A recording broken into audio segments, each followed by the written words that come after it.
En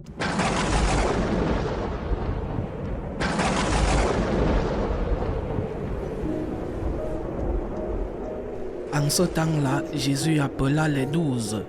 Alors il commença à les envoyer en mission 2 par 2.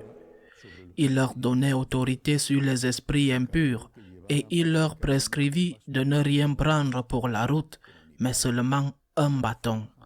Pas de pain, pas de sac, pas de pièces de monnaie dans leur ceinture. Mettez des sandales, ne prenez pas de tunique de rechange.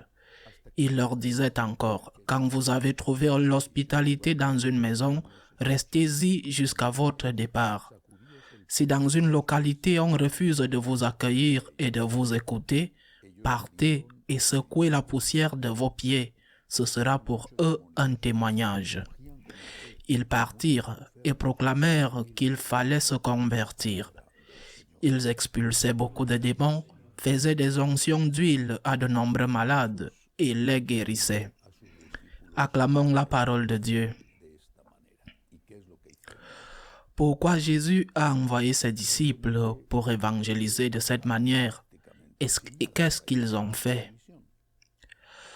Apparemment, il ne leur laisse pratiquement rien pour mener à bien leur mission. Cela ne semble pas, de notre point de vue, une question logique. Plus tu as des moyens, plus la mission peut être efficace. Les moyens aident. Jésus leur a enlevé tout cela. Plutôt, il leur a presque tout enlevé. Il leur a enlevé les moyens. Pourquoi? Parce qu'il voulait qu'ils aient confiance en la force de Dieu et non en les moyens. Les moyens sont utiles, mais ce sont des moyens. C'est la grâce de Dieu qui touche les cœurs. Nous touchons plusieurs milliers de personnes par le biais des médias. Ces médias sont des moyens. Mais c'est la grâce de Dieu qui touche le cœur de chacun. Si nous faisons confiance aux moyens, nous enlevons cette confiance à Dieu. C'est Dieu qui pousse chaque personne à se rapprocher de lui. Et en étant conscient de cela, les moyens sont en effet utiles. Je crois que nous, dans l'Église, devons repenser ce que nous devons faire et comment nous le faisons. Et aussi, non seulement au niveau hiérarchique, mais aussi dans les familles. Il peut sembler que la prière ne soit pas efficace. C'est une apparence.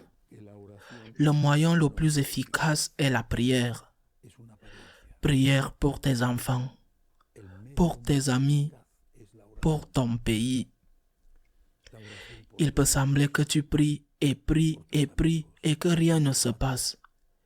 Et pourtant, combien de fois avons-nous vu la puissance de la prière, même si cela prend beaucoup de temps? Parfois cela ne prend pas autant de temps, parfois cela se produit d'une manière qui n'était pas prévue. Par exemple, à travers un événement douloureux, mais Dieu répond toujours. Donc, première leçon, premier enseignement, mettons notre confiance en Dieu. Mais je disais que le Seigneur leur a dit de ne presque rien prendre, mais ils ont pris quelque chose. Et cela peut passer inaperçu. L'Évangile commence par dire qu'il les a envoyés 2 par 2. Qu'ont-ils pris avec eux? L'unité entre eux, c'est-à-dire la présence du Christ au milieu de ses disciples. Là où 2 ou plusieurs sont unis en mon nom, dit le Seigneur, je suis présent au milieu d'eux. C'est cette unité qui assure la présence du Seigneur, qui va aider que l'évangélisation soit efficace. En effet, Jésus, dans la dernière prière au Père, à la fin de la dernière scène, il a continué à prier, mais d'une manière différente. Dans cette prière, il dit, « Père, que tout soit un, comme toi et moi sommes un, afin que le monde croie.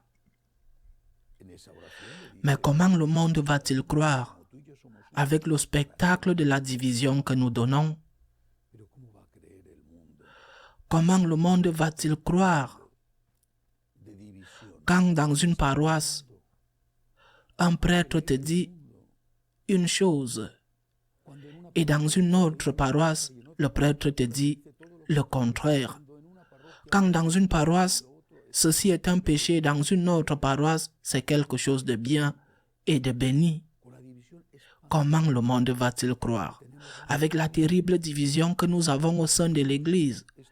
Quel Dieu présentons-nous? Un Dieu en lambeaux?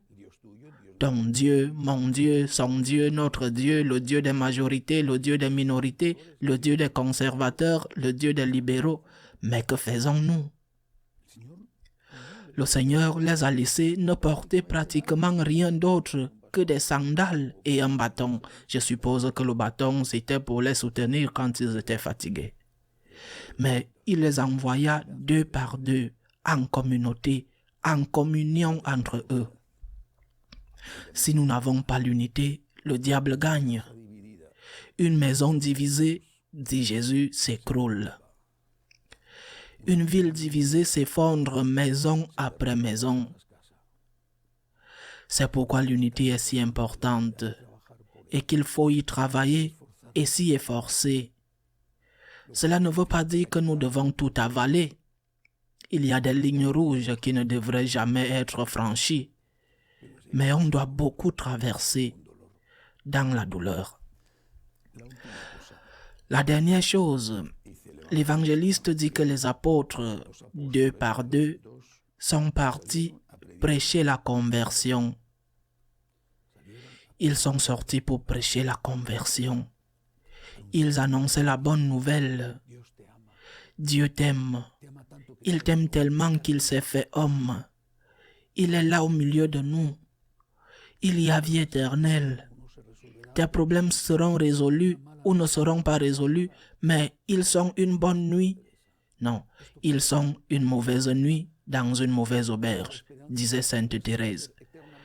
Cette vie passe, il y a vie éternelle. Notre espérance n'est pas d'être éternellement riche, jeune, beau, en bonne santé. Non, notre espérance est dans le ciel. Et ici, nous ne faisons que passer. Et la mort viendra à toi. Bientôt, au milieu de la vie, à la fin, je ne sais pas, elle viendra à toi. Il y a vie éternelle, convertis-toi. Et encore une fois, la question, parlons-nous de Dieu, de la vie éternelle, de la conversion? Parce que c'est bon de parler d'autres choses. Je ne sais pas, la défense de la nature, par exemple, c'est bien. Mais si nous oublions l'essentiel, nous perdons notre temps. Ces personnes ne sont pas sorties pour dire qu'il fallait sauver la nature et éviter les plastiques, parce que la nature n'était peut-être pas en danger à l'époque et les plastiques n'existaient pas.